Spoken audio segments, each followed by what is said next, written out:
ചാനലിലേക്ക് എല്ലാവർക്കും ഒരിക്കൽ കൂടി സ്വാഗതം.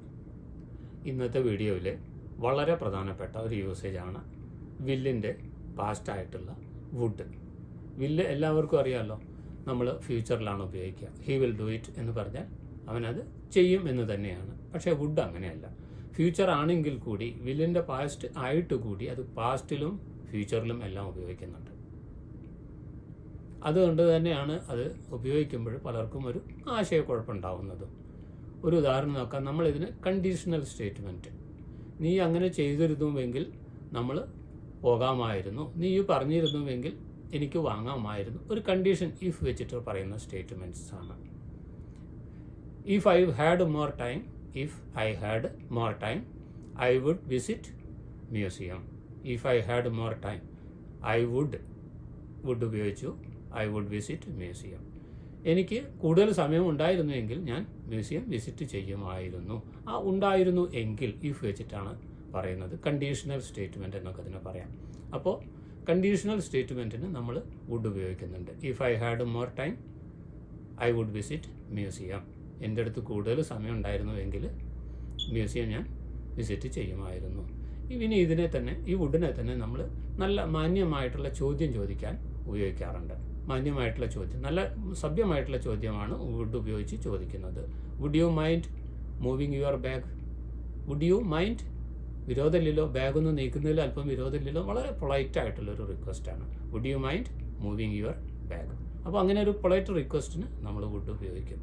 ഇനി ഓഫേഴ്സ്, വളരെ സഭ്യമായിട്ടുള്ള ഓഫേഴ്സ് ചോദിക്കാനും നമ്മൾ വുഡ് ഉപയോഗിക്കും. Would you like some tea or coffee? Would you like some tea or coffee? നമ്മൾ ഓഫർ ചെയ്യാണ്. ചായയാണോ കാപ്പിയാണോ കുടിക്കുക എന്നുള്ള ചോദ്യമാണ്. അപ്പോൾ അത് വളരെ ഓഫറാണ്.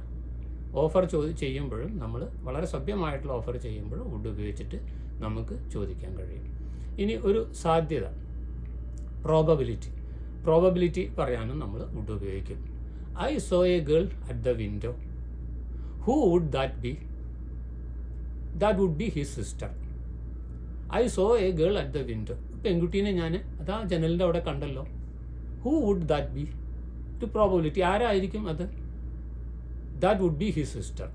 That would be his sister, അത് അവൻ്റെ പെങ്ങളായിരിക്കാം. അപ്പോൾ അവിടെ ഒരു പ്രോബബിലിറ്റിയെ കുറിച്ചാണ് പറയുന്നത്. അപ്പോൾ പ്രോബബിലിറ്റിക്ക് ഉപയോഗിക്കുന്നുണ്ട്. പിന്നെ കണ്ടീഷണൽ സ്റ്റേറ്റ്മെൻറ്റിൽ പൊളൈറ്റ് റിക്വസ്റ്റ്, ഓഫേഴ്സ്. ഇനിയും ഇതിന് വുഡിന് യൂസേജ് ഉണ്ട്. ഈ പറഞ്ഞ പോലെ തന്നെയാണ് ഹാബിച്വൽ ആക്ഷൻ. മുമ്പ് പണ്ടെങ്ങോ ചെയ്തിരുന്ന ഹാബിച്വൽ ആക്ഷനും നമ്മൾ വുഡ് ഉപയോഗിക്കാറുണ്ട്. എന്താണ് ഹാബിച്വൽ ആക്ഷൻ? ഞാനൊരു കുട്ടിയായിരുന്നപ്പോൾ ഞാൻ അമ്മാവിൻ്റെ വീട്ടിൽ പോകുമായിരുന്നു. അപ്പോൾ മുമ്പ് കഴിഞ്ഞു പോയ കാര്യമാണ്. When I was a child I would play with my toys. നമ്മൾ വേറെ ഉദാഹരണമാണ് പറയുന്നത്. When I was a child, ഞാനൊരു കുട്ടിയായിരുന്നപ്പോൾ I would play with my toys. ഞാൻ എൻ്റെ കളിപ്പാട്ടങ്ങളുമായിട്ട് കളിക്കുമായിരുന്നു. സ്ഥിരമായിട്ട് ചെയ്യുന്ന, ഹാബിച്വലായിട്ട് ചെയ്യുന്ന ഒരു ആക്ഷനെ കുറിച്ചാണ് പറയുന്നത്. അപ്പോഴും നമ്മൾ വുഡ് ഉപയോഗിക്കും. ഇത്തരം വിവിധമായിട്ടുള്ള യൂസേജസ് ആണ് വുഡിനുള്ളത്. അതുകൊണ്ട് തന്നെയാണ് ഇത് കുറച്ച് കോംപ്ലിക്കേഷൻ ഉള്ളത്. പക്ഷേ ഈ റൂൾ ഇപ്പോൾ പറഞ്ഞത് ഇതേപടി പഠിച്ചു വെച്ചാൽ വളരെ എളുപ്പമാവും. ഇപ്പോൾ ഹാബിച്വൽ ആക്ഷനും നമ്മൾ പറഞ്ഞു. ഇനി റിപ്പോർട്ടഡ് സ്പീച്ചിലും നമ്മൾ വുഡ് ഉപയോഗിക്കുന്നുണ്ട്. എങ്ങനെയാണ്? ഇപ്പോൾ ഒരാൾ പറഞ്ഞൊരു കാര്യം അതെടുത്ത് നമ്മൾ വീണ്ടും വേറൊരാളോട് റിപ്പോർട്ട് ചെയ്യുന്നു. അതാണല്ലോ റിപ്പോർട്ടഡ് സ്പീച്ച്. ആ സമയത്ത് നമ്മൾ വുഡ് ഉപയോഗിക്കാറുണ്ട്. നമുക്കൊരു ഉദാഹരണം നോക്കാം. Anna said Raymond will help you. Anna പറഞ്ഞു റേമണ്ട് നിന്നെ സഹായിക്കും എന്നുള്ളത്. അതിനെ നമുക്ക് ഈ വിൽ എന്നുള്ളത് എന്താവും? റിപ്പോർട്ടഡ് സ്പീച്ചിൽ പോയിട്ട് വുഡ് എന്നായിട്ട് മാറും. Anna said Raymond will help you. അതിനെ നമ്മൾക്ക് മാറ്റിയെടുക്കാൻ പറ്റും വുഡ് ഉപയോഗിച്ചിട്ട്. Anna said that Raymond would help us. ആ വില്ല് പോയിട്ട് എന്തായി? വുഡായി. Anna said that Raymond would help us. Raymond നമ്മളെ സഹായിക്കും. വില്ലിനെ മാറ്റി നമ്മൾ റിപ്പോർട്ട് സ്പീച്ചിൽ എന്താക്കി മാറ്റിയെടുത്തു? വുഡ് എന്നായെടുത്തു. ഇത്രയുമാണ് വുഡിൻ്റെ ജനറലായിട്ട് നമ്മൾ സാധാരണയായിട്ട് കാണുന്ന യൂസേജ്. ഇത് ഈ രീതിയിൽ അങ്ങ് എക്സാമ്പിളോട് കൂടി പഠിച്ചു വെച്ച് കഴിഞ്ഞാൽ വുഡിനെ ഉപയോഗിക്കുമ്പോൾ നിങ്ങൾക്ക് യാതൊരു പ്രശ്നം ഉണ്ടാവില്ല.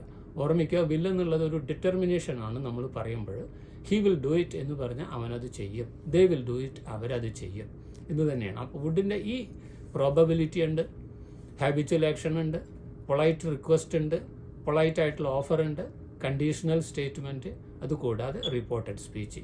ഇത്തരം ഉപയോഗങ്ങളാണ് വുഡിന് സാധാരണയായിട്ട് കണ്ടുവരുന്നത്. ഇത് പഠിച്ചു വയ്ക്കുക. ഇത് ഈ വീഡിയോയിൽ നിങ്ങൾ ബുക്കിൽ എഴുതി വയ്ക്കുക, ഹൃദയസ്ഥമാക്കി വയ്ക്കുക. നിങ്ങൾക്ക് ഫ്യൂച്ചറിൽ വുഡ് എന്ന വില്ലനെ കീഴടക്കാൻ അധികം കഷ്ടപ്പെടേണ്ടി വരില്ല. Thank you. ഈ വീഡിയോ കണ്ട എല്ലാവർക്കും നന്ദി, നമസ്കാരം. ഇതിവിടെ പൂർണ്ണമാകുന്നു. അടുത്ത വീഡിയോയിൽ വീണ്ടും കാണാം.